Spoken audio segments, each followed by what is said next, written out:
that there should be sanctions and we are working პირველებთან ექსკლუზიური ინტერვიუში ამერიკელი კონგრესმენი ადესტურებს, რომ შტატების კონგრესი ბიძინა ივანიშვილის რეჟიმის სანქცირებაზე მუშაობს. ჯო ვილსონი, ვინც ოლიგარქს ამერიკული სანქციები პირველმა დაუანონსა, ამბობს, რომ ოლიგარქის და მისი გუნდის დასანქცირებაზე რესპუბლიკელები და დემოკრატები თანხმდებიან და მეგობარი აქტის მხარდამჭერთა რიცხვი იზრდება. მიუხედავად დიდი განსხვავებებისა პრეზიდენტ ტრამპის პარტიასა და დემოკრატებს შორის ყველა თანხმდება, რომ სანქციები რუსეთის მიერ მართული მთავრობის შესაჩერებლად ერთადერთი გზა. Well, I'm very happy that it's actually bipartisan. კანონპროექტი კონგრესის გახსნის პირველივე დღესვე დავარეგისტრირეთ, რომელშიც ვითხოვეთ სანქციების დაწესება ივანიშვილის რეჟიმისთვის და მხარს უჭერთ ახალი თავისუფალი და სამართლიანი არჩევნების ჩატარებას. ჩვენ გვყავს მსოფლიოს გარშემო არაერთი პარლამენტის წევრი, რომლებიც ჩვენთან ერთად სანქციებთან დაკავშირებით მუშაობენ. ყველა მიუთითებს იმაზე, რომ სანქციები აუცილებელია. ნამდვილი გმირი ამ საკითხში მარკო რუბიო იქნება, რომლის ოჯახიც კუბიდან ავტოკრატიულ რეჟიმს გამოექცა. მისთვის იმის ახსნა საჭირო არაა, რამდენად საშიშია ავტოკრატიული რეჟიმები. მან ეს ძალიან კარგად იცის. ერთ დღესაც თქვენ გათავისუფლებით და ომის კრიმინალ პუტინის დაქვემდებარებაში აღარ იქნებით. And not be subject to war criminal Putin influence. შეერთებულ შტატებში ეჭვი აღარავის ეპარება, რომ ივანიშვილის რეჟიმი პუტინის მიერ მართული ძალა. ამას ემატება ისიც, რომ იზრდება ჩინეთის კომუნისტური პარტიის გავლენები საქართველოში და ანაკლიის სპორტში. ეს ამერიკისთვის უდიდესი წინააღმდეგობა. We see sadly in Georgia now. საქართველოში ძალიან სამწუხარო რეალობას ვხედავთ. ჩინეთის კომუნისტური პარტიის გავლენები სულ უფრო მეტად იზრდება და ამას ანაკლიის სპორტშიც ვხედავთ. ამერიკის შეერთებული შტატები ვერ აღიარებს ხელისუფლებას, რომელიც თავისუფალი არჩევნებით არ არის არჩეული. პრეზიდენტ ტრამპის გუნდის გავლენიანი წევრი ამბობს, რომ 26 ოქტომბრის საპარლამენტო არჩევნები თავისუფალი და სამართლიანი არ იყო. ამიტომ იმისთვის, რომ მთავრობის ლეგიტიმაცია აღდგეს, გამოსავალს კონგრესში მხოლოდ ახალ არჩევნებში ხედავენ.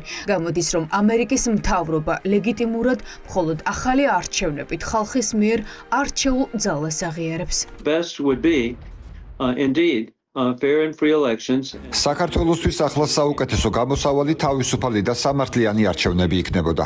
მადლიერი ვარ, რომ ევროპარლამენტმა მხარი დაუჭირა ამ გადაწყვეტილებას. ძალიან აშკარაა, რომ ყველა სადამკვირვებლო მისიამ დადო დასკვნა, რომ არჩევნები სამართლიანი და თავისუფალი არ იყო.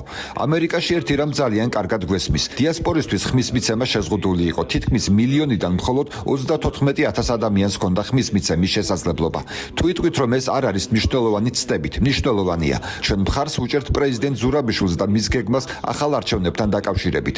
ეს ძალიან პოზიტიური ნაბიჯი იქნება, მათ შორის ამჟამინდელი მთავრობისთვისაც, რომელიც ხელისუფლებაში წესით არ უნდა იყოს. მათ შეუძლიათ მშვიდობიანი გადაბარების ნაწილი გახდნენ და არა ომის კრიმინალი პუტინის დავალებების შემსრულებელი. Of a war criminal Putin regime. ოცნების არაღიარების პროცესი გაგრძელდება იქამდე, სანამ ახალი არჩევნები არ იქნება და ამის დაკანონებას რესპუბლიკელები და დემოკრატები კონგრესში აპირებენ. რესპუბლიკელი ჯო ვილსონი ქართული კოშმარის არაღიარების აქტის ავტორია. ექსკლუზიური ინტერვიუში კონგრესმენი გვეუბნება, რომ ივანიშვილი ასადის რეჟიმის ბედს გაიზიარებს. საერთაშორისო იზოლაციაში ოცნების გუნდის მოქცევა კი საუკეთესო დახმარება იმ ხალხისთვის, ვინც თვეებია ქუჩაში მოძალადეების დასჯას და ახალი არჩევნების მიღწევას ცდილობს. And this particular legislation was actually, again, it was bipartisan. რაც შეეხება ქართული კოშმარის არაღიარების აქტს, ეს კანონპროექტი ორპარტიულია, რესპუბლიკელების და დემოკრატების მიერ მხარდაჭერილი. მინდა გითხრათ, რომ ყველა აქტი კონგრესში ორპარტიული არ არის. რესპუბლიკელებს და დემოკრატებს შორის ძალიან მკაფიო, ლეგიტიმური და ლოგიკური განსხვავებები გვაქვს, მაგრამ მიუხედავად ამისა, ჩვენ გავერთიანდით თავისუფალი და სამართლიანი არჩევნების მოთხოვნით. ეს ეხება ქართული ოცნების არაღიარების აქტსაც. ჩვენ გვინდა დემონსტრანტებს ვაჩვენოთ, რომ კონგრესი მათ მხარს უჭერს ოცნების არაღიარების კუთხით. საბოლოოდ ჩვენ მხარს დაუჭერთ მთავრობას, რომელიც თავისუფალი და სამართლიანი არჩევნებით იქნება არჩეული. ბევრი რამ ქართველმა ხალხმა უნდა გააკეთოს.